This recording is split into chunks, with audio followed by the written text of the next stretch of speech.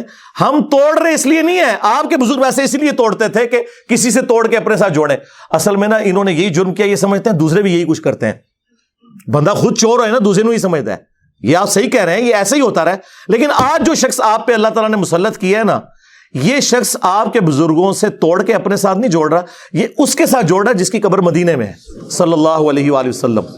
صلو علی محمد وآل محمد, اللہم صلی علی محمد وعلی آل محمد.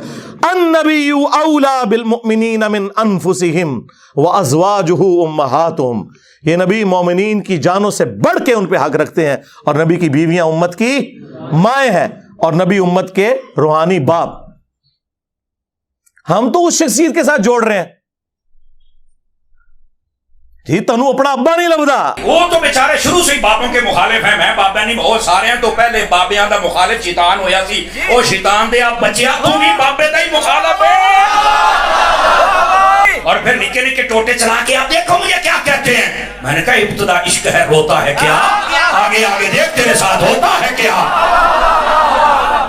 میں کہا جڑا بڑے بابے دا منکر جے او شیطان جڑے اج کل تے ساڈے بابیاں دا منکر او کون ہے. اس واسطے یہ جو چورن بیچ رہے ہیں اس کا نہیں بکے گا. وہ جی مجھے دین سمجھ آیا ہے. میں کہا بیٹھا برف والے کارخانے کے بوت باہر نکل ہے. نبی پاک نے تے تاج پتھر کھاتے, ماما تو باہر گیا والے بولتے نہیں نکلتا. تیرے پیو نے پتھر کھانے میں, اور تیرے کو چنگا تے بابا کھاتے مریض بھی سی نا. کمال والی بات ہے جناب. ایسے ہی بک بکانا شروع کیا, باہر نکل بہت کمال ہے. تو اسلام کا کام نہیں کرنا, صحیح دین بھلا پھر. چند لوگ آوارہ ذہن کے ان کی تسکین کا سبب ہو.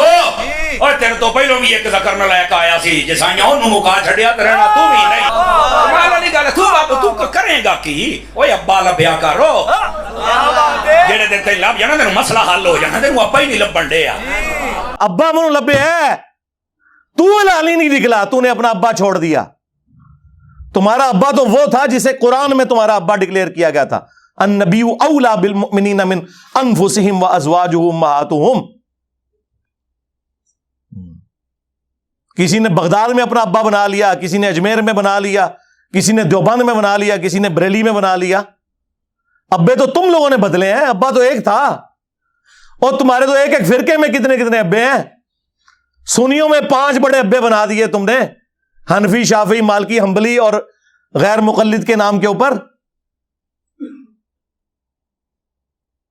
شیعہ میں کتنے ابے بنا دیے, زیدیہ, اثنا عشریہ, اسماعیلیہ. پھر سنیوں کے حنفیوں کے اندر کتنے ابے بنا دیے, بریلویہ, دیوبندیہ, حیاتیہ, مماتیہ. ابے تو تھوڑے نہیں پہ, اتنے ابے نے تھوڑے کے گیڑے نہیں جاندے. ابا ہی کسی ابا لب لے آیا سی. ہاں, تم نے قرآن اور سنت کے نام کے اوپر عزتیں ویل کر کے اپنے بابوں کی تعلیمات لوگوں کو سکھائیں. تو دیکھ لو پچھلے 1200 سال میں جتنی عزت تم لوگوں نے اکٹھی کی تھی نا, اس سے زیادہ مٹی پلید ہوئی ہے ان 12 سالوں کے اندر. 12 صدیاں نہیں اللہ تعالیٰ نے لی ہیں مٹی پلید کرنے کے لیے. 12 سالوں کے اندر آج تمہارے بابوں کی میمز بن رہی ہیں. ہاں, کارٹون بن رہے ہیں, چھوٹے چھوٹے بچے مذاق اڑا رہے ہیں. وہ بچے جن کے ابے یہ واقعات سن کے سبحان اللہ کہا کرتے تھے, اور بچے مذاق اڑا رہے ہیں. تو دیکھ لو یہ ذلت اور رسوائی, یہ ہر عروج کو زوال آتا ہے. یہ اللہ کی سنت ہے کہ 300 سال کی فرعونوں کی حکومت ایک ایسے شخص سے گرا دی کہ جس کی زبان میں بھی لکنت تھی, جس کی پرورش بھی اسی گھر میں ہوئی تھی. کون؟ موسیٰ بن عمران علیہ السلام.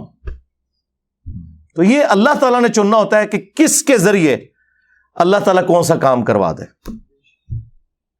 اور نہیں جی ساڑھے بزرگاں نے 90 لاکھ نو کلمہ پڑھا چھڑ دیو, کلمہ تو تانوں بھی نہیں صحیح طریقے نال آندا, تجوید نال, نماز نہیں آتی, ترجمہ نہیں آتا.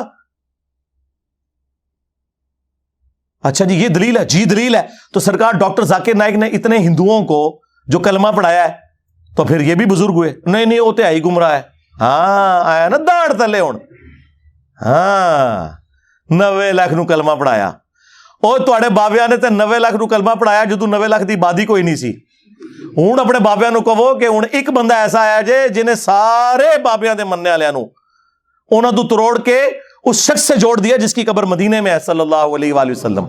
تے سب تو بڑا بابا آ گیا جے ہوں سامو اینو لو سامو آ گیا جے بابیاں دا بابا. اگر یہی کرائٹیریا ہے تو نہیں وہ اصل میں اللہ تعالیٰ چاہے تو فاسق سے بھی دین کا کام لے سکتا ہے. ہاں بالکل ہمارا بھی یہی عقیدہ ہے کہ بخاری مسلم میں حدیث ہے کہ فاسق سے بھی دین کا کام لیا جا سکتا ہے. لہذا کوئی دھونس نہ لگائے کہ کس نے کس کو کلمہ پڑھایا. آج جرمنی میں کتنے قادیانی ہیں جو کلمہ پڑھا کے غیر مسلمانوں کو اپنے زوم میں مسلمان کر رہے ہیں، حالانکہ وہ مسلمان نہیں قادیانی کر رہے ہیں. تو کیا وہ اس کو حق پہ ہونے کی دلیل کے طور پہ پیش کریں گے؟ بات کرنے والی کریں. جو کرائٹیریا آپ دوسرے کے ماننے کے لیے تیار نہیں اپنے لیے کیوں پیش کرتے ہیں؟ تو دشمنی کی آپ لوگوں نے قرآن کے ساتھ، سنت کے ساتھ. اور میں حیران ہوتا ہوں کہ قرآن حکیم وہ کتاب جو ہماری کتاب زندگی تھی، اس کے ساتھ انہوں نے کیسے کیسے متس مشہور کر دیں. بس صرف اس کا کام رہ گیا مردے بخشوانا جو ثابت ہی کوئی نہیں. قرآن کا کام رہ گیا ہے عدالتوں کے اندر قرآن پہ حلف دے کے جھوٹ بولنا. قرآن کا کام رہ گیا ہے کہ بچی کی شادی ہو تو نیچے سے اسے گزار دینا. یہ قرآن کا ٹوٹل کام یہ رہ گیا. قرآن اس لیے نازل ہوا تھا یار، ایک غیر مسلم بھی آپ کو خط لکھے نا، امیگریشن کے کاغذ آ جائے نا فرینچ کے اندر، انگلش کے اندر، اور آپ کو یہ زبانیں نہ آتی ہوں تو 10 بندے ڈھونڈتے پھرتے ہیں کہ یار بتاؤ کیا لکھا ہوا ہے. اور اللہ کی کتاب کبھی اس کو ترجمے سے پڑھنے کی کوشش ہی نہیں کی، جبکہ ہر فرقے کا ترجمہ موجود ہے. دیکھیں جھگڑا تب تھا جب آپ کہتے ہیں کہ انجینئر صاحب خود ترجمہ دے رہے ہیں. لوگ میرے بارے میں کہتے ہیں نا کہ یہ علماء سے دور کر رہے ہیں. سرکار بالکل الٹ بات ہے، میں علماء کے آپ کو قریب کر رہا ہوں. لیکن مسئلہ یہ ہے کہ میں ایک عالم کے آپ کو قریب نہیں کرتا، میں کہتا ہوں سب کی بات سنو. ہاں وہ اس کو کہتے ہیں علماء سے دور کرنا، وہ کہتے ہیں صرف ہماری سنو. کیا میں نے کبھی کسی کو کہا کہ آپ میرا قرآن کا لکھا ہوا ترجمہ پڑھیں؟ نہ میں نے کوئی لکھ کے آپ کو دیا. میں نے ہمیشہ کہا کہ بریلوی ہو تو احمد بریلوی کا ترجمہ پڑھ لو. چاند ایک جگہ پہ اختلاف ہو سکتا ہے نا. ایاک نعبد و ایاک نستعین کا ترجمہ انہوں نے یا شیخ عبد القادر جیلانی مدد تو نہیں کیا ہوا. دیوبندی ہو اشری تھانوی کا ترجمہ پڑھ لو. کون سا دنیا کا دیوبندی عالم ہے انکلوڈنگ تقی عثمانی صاحب کے جو یہ دعویٰ کرے کہ میں اشری تھانوی سے بہتر قرآن جانتا ہوں؟ تو ہم تو کہتے ہیں کہ آپ ان بچوں سے نہ قرآن پڑھیں، ان کے بڑے بڑے ابوں سے پڑھیں. مجھ سے وہ ٹی ایل پی والے بھائی نے جب انٹرویو کیا کہ جی آپ اپنا استاد کسے مانتے ہیں، میں نے کہا مذہب بریلوی کو. میں نے ان سے پڑھا ہوا ہے، اگرچہ وہ 1921 میں فوت ہو گئے تھے، میں 1977 میں پیدا ہوا ہوں. لیکن یقیناً وہ قرآن کا ترجمہ کمائی کے لیے نہیں کر کے گئے تھے، انہیں تو عربی آتی تھی، ترجمہ انہوں نے کیا تھا میرے لیے. اردو تو مجھے آپ سے بھی زیادہ آتی ہے. جس طرح صحابہ کرام کو لکھنا پڑھنا نہیں آتا تھا لیکن ان کی زبان میں قرآن نازل ہوا تو انہیں ڈائریکٹ سمجھ آتا تھا. خیر میں نے تو بعد میں عربی بھی سیکھ لی ہے، عربی نہ بھی سیکھوں یا کوئی نہ بھی سیکھے، اردو زبان میں جب کر دیا تو ہم تو ڈائریکٹ احمد بریلوی سے ترجمہ پڑھ رہے ہیں، ہم ڈائریکٹ اشری تھانوی سے پڑھ رہے ہیں، ہم ڈائریکٹ جوناگڑھی سے پڑھ رہے ہیں، ہم شیعہ کے سید فرمان شاہ سے ترجمہ پڑھ رہے ہیں ڈائریکٹ. تو یہ شاہی کوئی نہیں. اور یہ آپ خود مانیں گے کہ آپ شاہی کوئی نہیں اپنے بڑے بابوں کے مقابلے پہ. تو یہ ترجمے انہوں نے کمائیوں کے لیے کیے تھے، یہ تو کوئی نہیں کہے گا کمائی کے لیے کیے. تو اس لیے کیے تھے کہ پبلک کو پتا چلے قرآن میں کیا لکھا ہوا ہے. وہ آپ پڑھنے نہیں دے رہے. ہمارے ایک شیعہ دوست ہیں عالم دین، ماشاءاللہ بہت اچھا کام کر رہے ہیں. ان کا ایک جملہ گولڈن جملہ ہے. انہوں نے کہا کہ آج کوئی غیر مسلم آ کے آپ سے یہ کہے کہ میں مسلمان ہونا چاہتا ہوں یا ابھی ہوا ہوں، مجھے بتائیں میں نے اسلام کو اسٹڈی کرنا ہے کہ اسلام کی مجھ سے کیا ریکوائرمنٹ ہے، میرا خدا مجھ سے کیا چاہتا ہے، میرا اللہ مجھ سے کیا ڈیمانڈ کرتا ہے، تو آپ اسے کون سی کتاب پڑھنے کے لیے دیں گے؟ تو ساروں کا جواب یہ ہوگا جی قرآن پڑھنے کے لیے دیں گے. اور آگے سے وہ گورا یہ پوچھ لے کہ بھائی آپ نے بھی اسی قرآن کو پڑھ کے اپنے عقیدے صحیح کیے تھے؟ ہاں تو منہ اڑ کے بیٹھ جاؤ گے. اس کا جواب یہ نہیں ہوگا کہ میں نے، میرے پرکھے جو بھی کسی نے نہیں قرآن ترجمے نال پڑھا ایسی اللہ دے فضل نال جدوں انہوں نے کلمہ پڑھیا ہوں تک کسی نے قرآن ترجمے نال نہیں سی پڑھیا. اس کی وجہ میں آپ کو بتا دیتا ہوں، قرآن کا ترجمہ بمشکل 200-250 سال پہلے کیا ہے شاہ ولی اللہ دہلوی نے فارسی میں، اور اس وقت بھی کوئی پرنٹنگ پریس وغیرہ نہیں تھے، وہ چند لوگوں تک ہی پہنچا. ایکچولی اگر آپ دیکھیں تو ان 15-20 سالوں میں زیادہ ہوا ہے کہ سافٹ ویئر بنے عام بندوں کے ہاتھ میں ہے، ورنہ ترجمہ قرآن تو آپ کو مسجدوں میں نہیں ملتا تھا. او حافظ قرآن نے نہ ترجمہ پڑھا ہو تو اور کس نے پڑھنا ہے؟ حافظ بن کے نکلتے ہیں، حافظ نہیں حافظ. انہوں نے نہیں قرآن ترجمے سے پڑھا ہوا، اور کس نے پڑھنا ہے؟ اور جس کے ماں باپ نے امید لگائی ہے کہ انہیں سانو لے جانا ہے کتے جتھے آپ جانا سی. ہاں تراوی کے دنوں میں تھوڑی تھوڑی داڑھی بڑھا لیں گے تو جس طرح جناب عید آئے گی تو او پہ عید ہے داڑھی. اور کس لیے؟ پیسے کمانے کے لیے. مفت کون بنا دے تراویاں؟ ٹھیکے تو ہوں نے. ہاں یہ قرآن کے ساتھ آپ لوگ کر رہے ہیں. اور قرآن کیا کہہ رہا ہے؟ وَأُوحِيَ إِلَيَّ هَذَا الْقُرْآنُ لِأُنذِرَكُم بِهِ وَمَن بَلَغَ. اے نبی تم فرماؤ قرآن مجھے اللہ نے اس لیے وحی کیا تاکہ اس قرآن کے ذریعے میں تمہیں بھی تبلیغ کر دوں، اور جس تک یہ قرآن پہنچ جائے اس قرآن کے ذریعے تبلیغ کرے. قرآن تو یہ کہہ رہا ہے. قرآن تو کہہ رہا ہے وَلَقَدْ يَسَّرْنَا الْقُرْآنَ لِلذِّكْرِ فَهَلْ مِن مُدَّكِرٍ. ہم نے قرآن کو سمجھنے کے لیے آسان کر دیا، ہے کوئی نصیحت حاصل کرنے والا؟ قرآن تو یہ کہہ رہا ہے. قرآن تو کہہ رہا ہے فذکر بالقرآن من یخاف وعید. اے نبی قرآن کے ذریعے تبلیغ کریں ہر اس شخص کو جو اللہ کی دھمکی سے ڈرتا ہے. قرآن تو یہ کہہ رہا ہے. قرآن تو سورہ صاد میں کہہ رہا ہے کہ قرآن ہم نے اس لیے نازل کیا کہ اس سے لوگ نصیحت حاصل کریں، اس کی آیات میں تدبر کریں اور عقل مند لوگ اس سے نصیحت حاصل کریں. لیکن آپ لوگوں نے کیا کہا کہ قرآن کس لیے نازل ہوا ہے؟ مردے بخشوانے کے لیے. ہمارے محبوب صلی اللہ علیہ وآلہ وسلم کی پوری زندگی سینٹرڈ اراؤنڈ قرآن ہے. آپ کا انسٹرومنٹ آف دعوت قرآن ہے. وَأُوحِيَ إِلَيَّ هَذَا الْقُرْآنُ لِأُنذِرَكُم بِهِ وَمَن بَلَغَ. اے نبی تم فرماؤ قرآن مجھے اس لیے وحی کیا گیا تاکہ اس قرآن کے ذریعے میں تم تک بات پہنچاؤں جس تک بھی پہنچے. اور وہ دیکھیں کیسی پہنچائی ہے. صحیح مسلم میں یہ حدیث ہے، نبی علیہ السلام نے حجت الوداع کے موقع پر فرمایا تھا میں تم میں ایک چیز ایسی چھوڑ کے جا رہا ہوں جسے پکڑ لوگے کبھی گمراہ نہیں ہوگے، وہ اللہ کی کتاب ہے. اچھا حجت الوداع کا جو خطبہ مسلم شریف میں آیا نا اس میں صرف قرآن کا ذکر ہے، حدیث سنت کا ذکر نہیں ہے.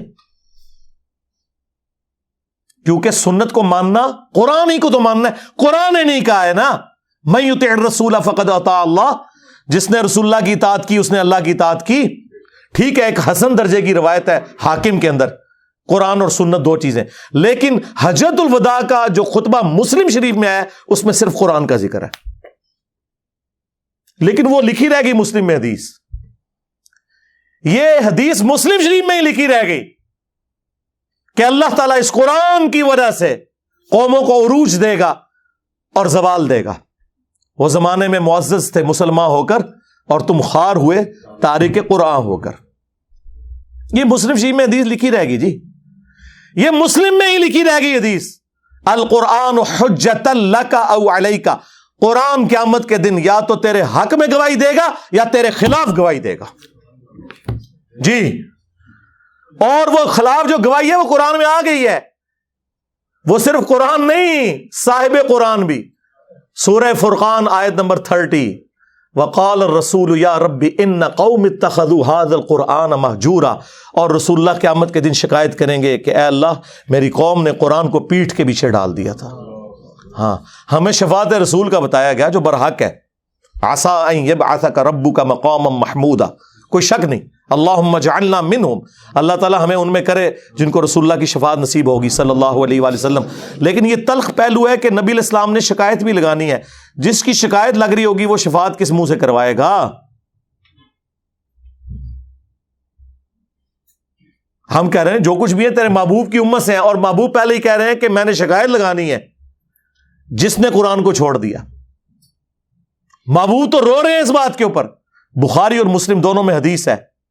عبداللہ ابن مسعود رضی اللہ تعالیٰ عنہ کہتے ہیں ایک دن نبی علیہ السلام ممبر پہ چڑھے اور میں آڈینس میں نیچے بیٹھا ہوا تھا.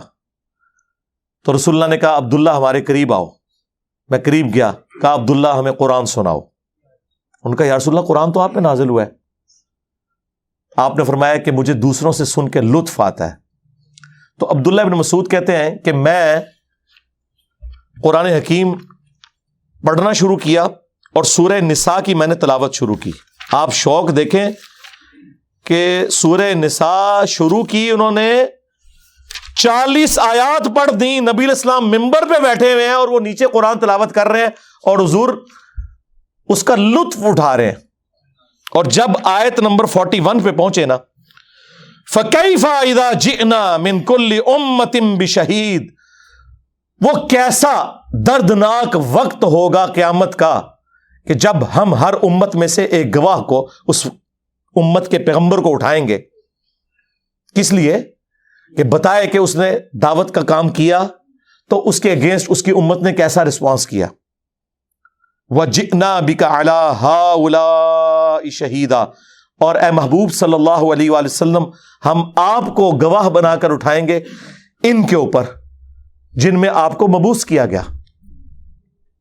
بس یہ آیت سننی تھی. امت تو کہتی ہے جو کچھ بھی ہے محبوب کی امت سے ہے, اور محبوب کیا فرما رہے ہیں؟ عبداللہ بس کرو, عبداللہ بس کرو.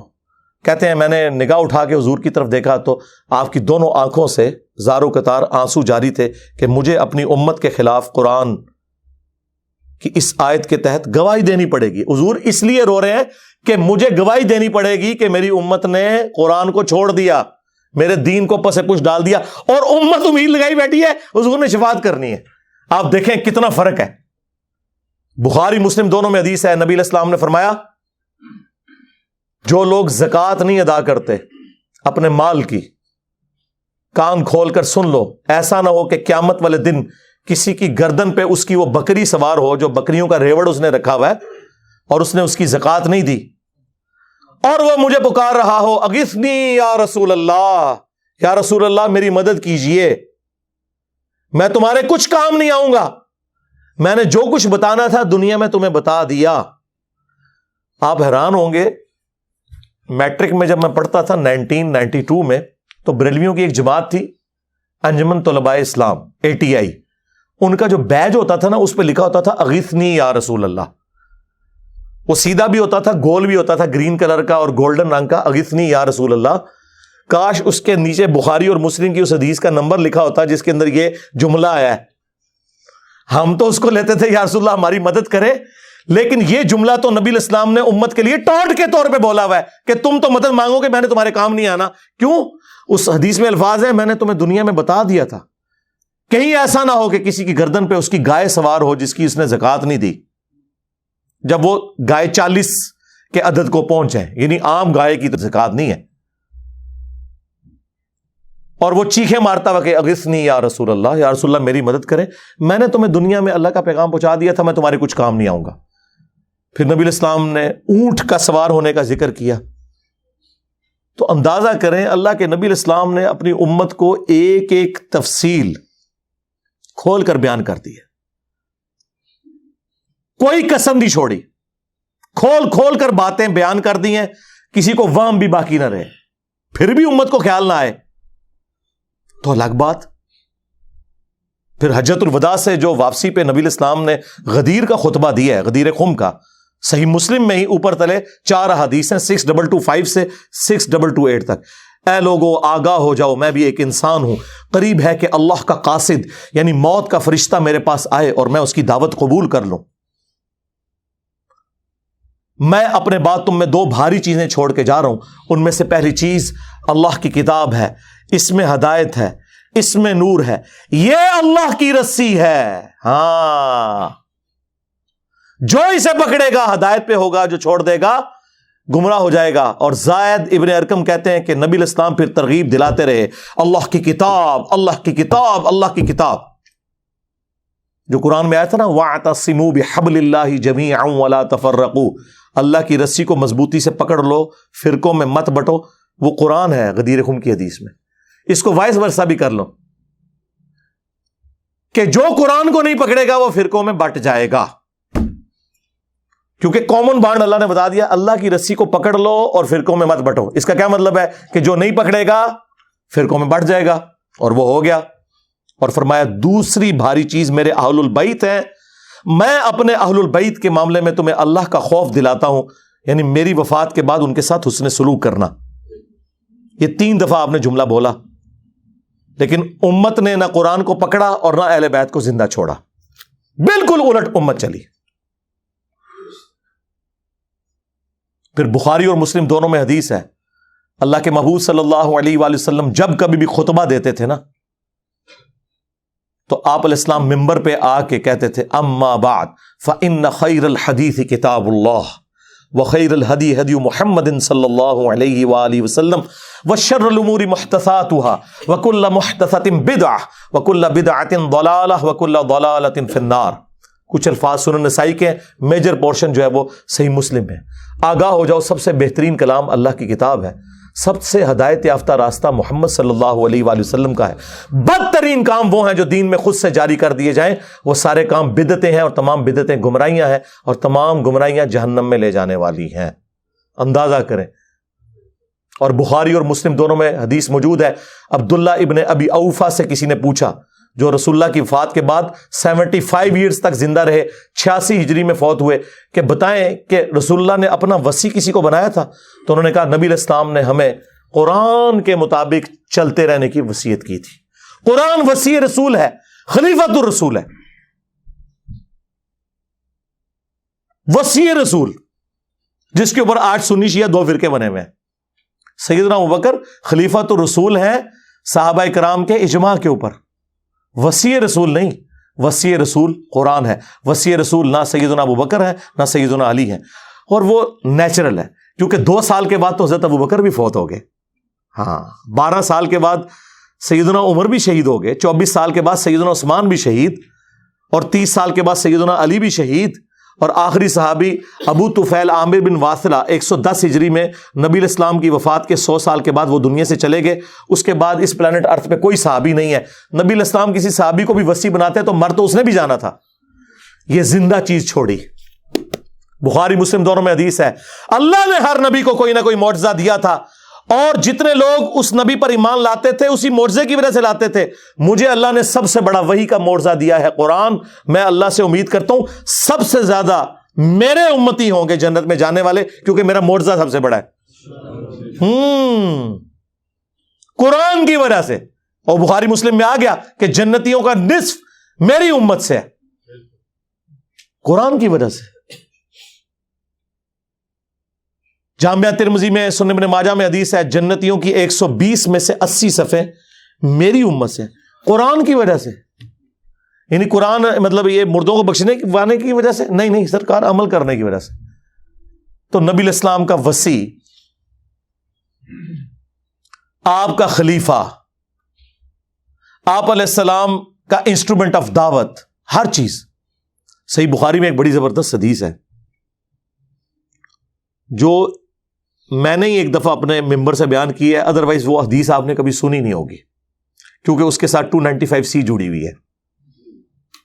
صحیح بخاری میں ایک چیپٹر ہے کتاب الاعتصام بالکتاب والسنہ، قرآن و سنت کو مضبوطی سے پکڑنا۔ اس چیپٹر میں امام بخاری ایک حدیث لے کے آئے ہیں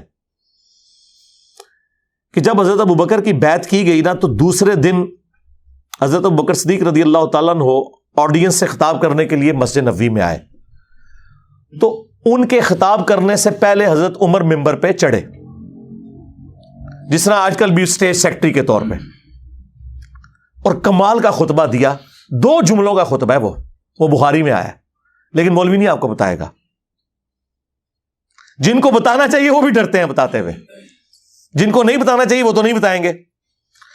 حضرت عمر کے الفاظ ہیں کہ دیکھو، یعنی حضور کے غم کی وجہ سے لوگ دکھی تھے، یعنی جس شخصیت کو آپ اپنے ماں باپ اولاد سب سے بڑھ کر عزیز سمجھتے ہیں اور وہ دنیا سے چلی جائے، تو صحابہ کرام کی تکلیف کا اندازہ کون کاٹ سکتا ہے۔ تو سیدنا عمر نے کہا کہ دیکھو، اللہ نے اپنے نبی کے لیے وہ پسند کیا جو اللہ کے پاس تھا، وہ اس سے بہتر تھا جو دنیا میں ہے۔ وَلَلْآخِرَةُ خَيْرٌ لَكَ مِنَ الْأُولَىٰ، اے نبی تمہارا ہر آنے والا لمحہ گزرے ہوئے سے بہتر ہوگا۔ کیوں؟ وَرَفَعْنَا لَكَ ذِكْرَكَ، ہم نے آپ کے لیے آپ کا ذکر بلند کر دیا۔ دنیا میں کوئی لمحہ ایسا نہیں ہے کہ اللہ کے ساتھ رسول اللہ کا نام نہ بولا جاتا ہو اذان کے اندر، اللہم صلی علی محمد وعلی آل محمد۔ تو حضرت عمر کے الفاظ ہیں کہ اللہ تعالیٰ نے وہ پسند کیا جو تمہارے نبی کے لیے بہتر تھا، لیکن اللہ نے تمہارے لیے تمہارے نبی کے جانے کے بعد وہ کتاب چھوڑ دی ہے جس کتاب کے ذریعے اس نے اپنے نبی کو ہدایت دی تھی. اب یہ بڑا خطرناک جملہ تھا, خطرناک جملہ تھا, خطرناک سے بھی اگلا ورژن. تم بھی اس کتاب کو پکڑو گے تو ہدایت پہ قائم رہو گے. اور پھر اس جملے کو ریپیٹ کیا, اس کتاب کو کہ جس کتاب کو تمہارے نبی کی ہدایت کا ذریعہ بنایا. اچھا, اس کا یہ مطلب نہیں نعوذ باللہ کوئی رسول اللہ گمراہ تھے, نہیں. قرآن میں واضح آیت ہے, ما ضل صاحبکم وما غوا, تمہارے نبی نہ کبھی بہکے ہیں نہ کبھی بہرا چلے ہیں. یہاں پہ بھی ضلہ کا لفظ آیا ہے. یہ کیا ہے جو قرآن حکیم میں اللہ تعالیٰ نے فرمایا ووجدک ضالا فہدی, اے نبی ہم نے آپ کو اپنی محبت میں خود رفتہ پایا اور ہدایت کے بلند ترین مرتبے پر پہنچا دیا. ضال کا مطلب گمراہی بھی ہوتا ہے, ضال کا مطلب کسی کی محبت میں ڈوبنا بھی ہوتا ہے. ان ابانا لفی ضلال مبین, حضرت یعقوب کے بیٹوں نے جو خود صحابی تھے اپنے باپ کے بارے میں کیا کہا تھا کہ ہمارے ابا جان تو یوسف کی محبت میں ڈوب چکے ہیں. اب وہاں ترجمہ آپ فی ضلال مبین کا یہ تو نہیں کرتے کہ ہمارے ابا گمراہ ہو چکے ہیں, وہ تو کافر ہو جاتے, اپنے پیغمبر ابے کو کہتے تو نہیں. ووجدک ضالا فہدی, احمد بریلوی نے بالکل صحیح ترجمہ کیا, مولانا مودودی نے بھی صحیح ترجمہ کیا. اپنی محبت میں خود رفتہ پایا اور ہدایت کے اعلیٰ منزل کو پہنچا دیا. یہی مضمون سورہ شورى میں بھی ہے کہ ہم نے اس قرآن کے ذریعے اے نبی آپ کو اس اعلیٰ درجے پر پہنچایا. ما کنت تدری ما الکتاب ولا الایمان, اس قرآن کے نزول سے پہلے آپ نہ کتاب جانتے تھے نہ ایمان کی تفصیلات, بلکہ اللہ نے اس کو ہدایت اور نور کا ذریعہ بنایا. وَإِنَّكَ لَتَهْدِي إِلَىٰ صِرَاطٍ مُسْتَقِيمٍ, اور نبی بے شک اب آپ بھی لوگوں کو ہدایت کی طرف بلاتے ہیں. تو نبی علیہ السلام, وہ میں بتا رہا تھا خطبہ کیوں نہیں لوگ بیان کرتے تھے, اس میں جو حضرت عمر کا جملہ ہے نا کہ اللہ نے اس کتاب کے ذریعے تمہارے نبی کو ہدایت دی, تو اب اس کے لوگ ڈرتے تھے یار یہ تو کہیں گے نبی کو گمراہ مان رہے ہیں. بھائی تم ایکسپلین کرو, ہم نے بھی کر دیا. یہ کبھی بھی خطبہ بیان نہیں ہوا, اور یہ خطبہ صحیح بخاری میں لکھا ہوا ہے.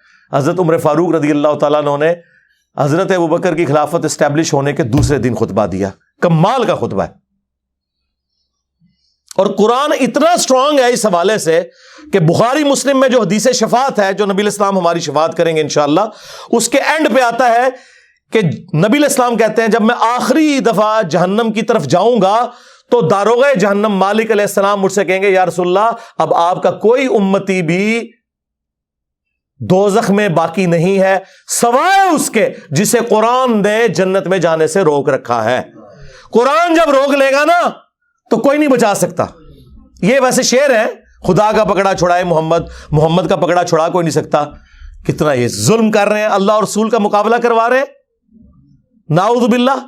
اور بخاری مسلم میں لکھا ہے کہ یا رسول اللہ قرآن نے روک لیا ہے, اب آپ کی شفاعت بھی ان کے کام نہیں آئے گی جن کو قرآن نے جنت میں جانے سے روک لیا. اور قرآن نے کن کو روک لیا؟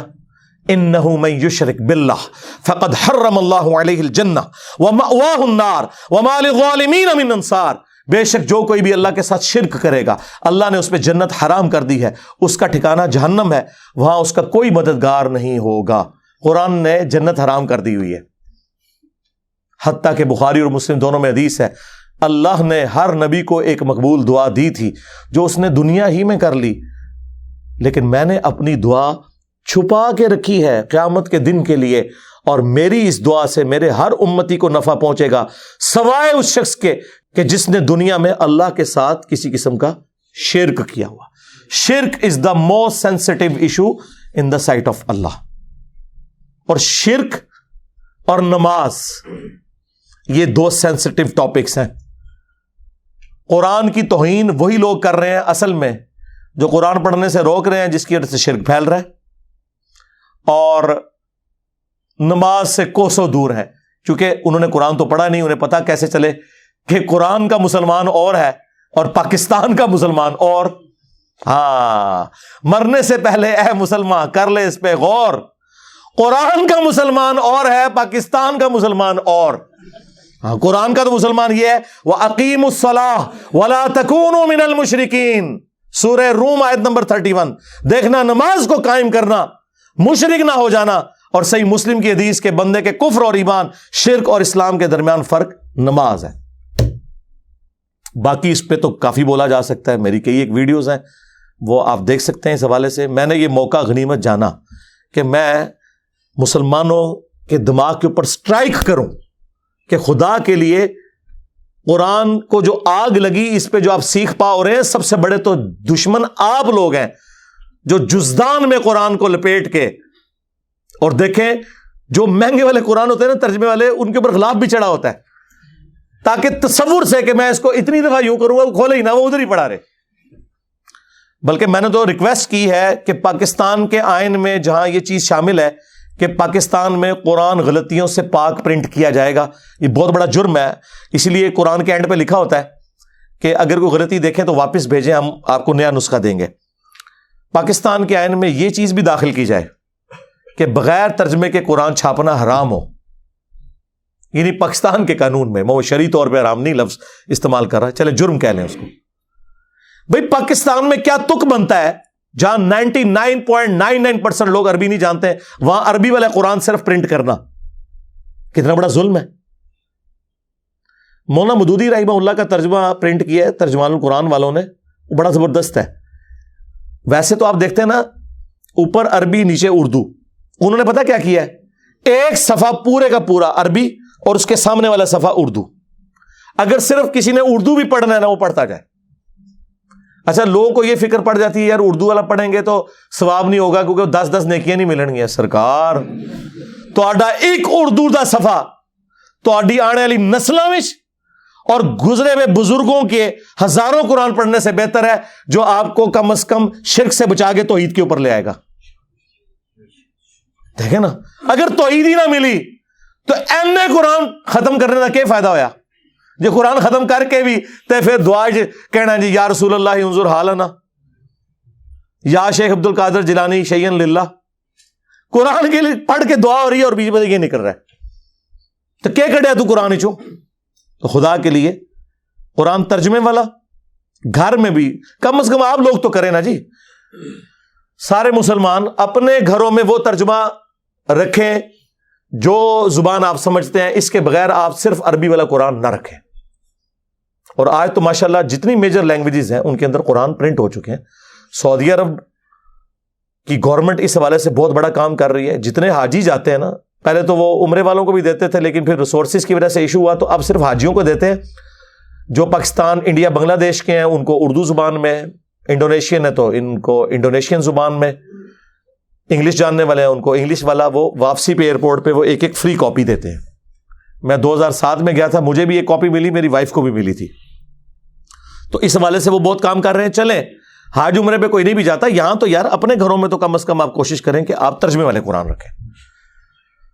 صلو علی محمد وآل محمد، اللہم صلی علی محمد وعلی آل محمد واصحاب محمد وازواج محمد وامت محمد اجمعین الی یوم الدین، آمین.